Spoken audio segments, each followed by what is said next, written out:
Good morning and welcome to Top of the Morning by Mint, your daily essential briefing on business, global affairs, and everything that's shaping our world today. It's Wednesday, June 25th. I'm Nelson John. Markets are rallying, gold is tumbling, and Trump's chasing a Nobel Prize. A ceasefire cools the Iran-Israel front. Hindalco makes a $125 million US power move, and Wegovy steps into India's weight loss battle. Big headlines, bigger implications. This is Top of the Morning. India's aviation watchdog has sounded the alarm. Days after the tragic Air India crash on June 12th, the Directorate General of Civil Aviation, DGCA, launched a sweeping safety audit across major airports, and what it found is deeply concerning. From repeated aircraft defects and ignored maintenance manuals to unserviceable baggage loaders and faded runway markings, the audit painted a grim picture. Defects reappeared several times on the same aircraft, the DGCA revealed, indicating sloppy fixes and poor oversight. At one airline's, worn-out tires delayed a flight, and corrosion-resistant tape on a winglet was visibly damaged. Several life vests weren't even secured properly. The probe extended to ground operations, air traffic control, navigation systems, even simulators. One of which didn't match the aircraft it was meant to train pilots for. Most shocking, obstruction data near one airport hadn't been updated in 3 years, despite ongoing construction, posing serious risks during landings.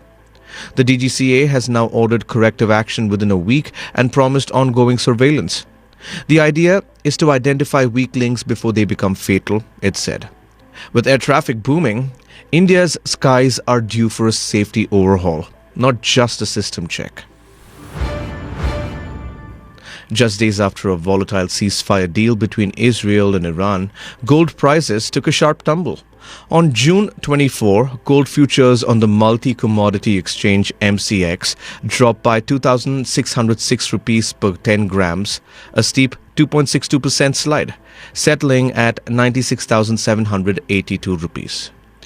Globally, COMEX gold mirrored the drop, falling 2.28% to $3,317.5 per 100 troy ounces. The trigger? Easing war jitters, brokered by US President Donald Trump and Qatar. The Israel-Iran truce briefly cooled investor nerves, prompting a sell-off in safe haven assets like gold. As pacification set in, the flight reversed, said Nipendra Yadav of Bonanza. But the peace was short-lived. Reports of fresh explosions in Tehran added fresh uncertainty, especially after Trump's weekend strikes on Iranian nuclear sites and Iran's retaliatory attacks on a US base in Qatar. Still, analysts say momentum indicators are flashing bearish. RSI has dipped to 64 and MACD shows a bearish crossover. Support is pegged between 93,000 to 95,000 rupees, while resistance stands at 99,000 to 1 lakh rupees.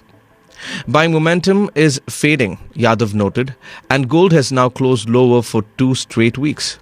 With eyes now turning into Jerome Powell's testimony and US inflation data, the bullion market could be in for more swings.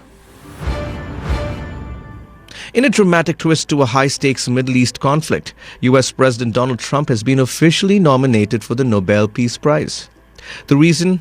His role in brokering a ceasefire between Israel and Iran, bringing a halt to what he dubbed the 12-day war.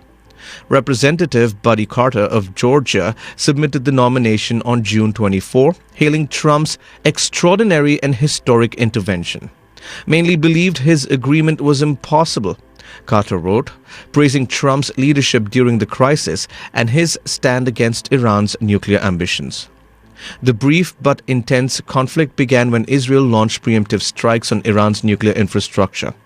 Days of retaliatory missile fires followed. Over the weekend, the US entered the fray, striking 3 Iranian nuclear sites. Iran fired back at the US base in Qatar, though with prior warning and no casualties. With the region on the brink, Trump stepped in to broker a ceasefire late Monday.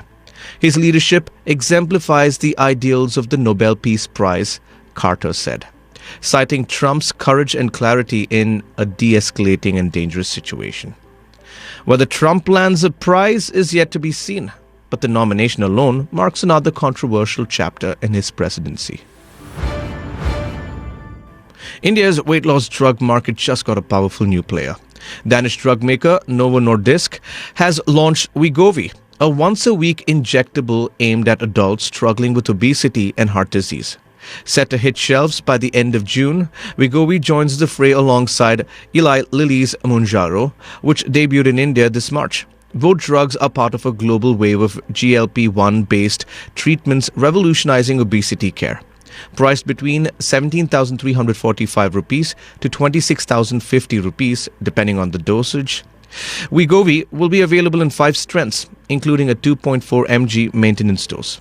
It's delivered via an easy-to-use pen and works by targeting brain areas that regulate hunger, reducing appetite, improving insulin sensitivity, and lowering cardiometabolic risks.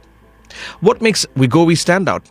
Unlike Ozempic, which is used mainly for diabetes, Wegovy is FDA approved specifically for weight loss in overweight and obese patients. But Novo Nordisk isn't focused on big numbers yet. We're chasing awareness, says Vikrant Shrotriya, MD of Novodisc India. It's about collaborating with healthcare professionals and improving access. As India's health crisis around obesity grows, the battle for market share and patient trust is just getting started. Hindalco Industries is doubling down on high-tech materials. The Aditya Birla Group's metal giant has announced a $125 million acquisition of US-based Aluchem Companies, Inc., a move that strengthens its grip on the growing specialty alumina market. This acquisition gives us scale, technology, and a strategic U.S. foothold, said Saurabh Ketkar, CEO of Hindalco Alumina Division.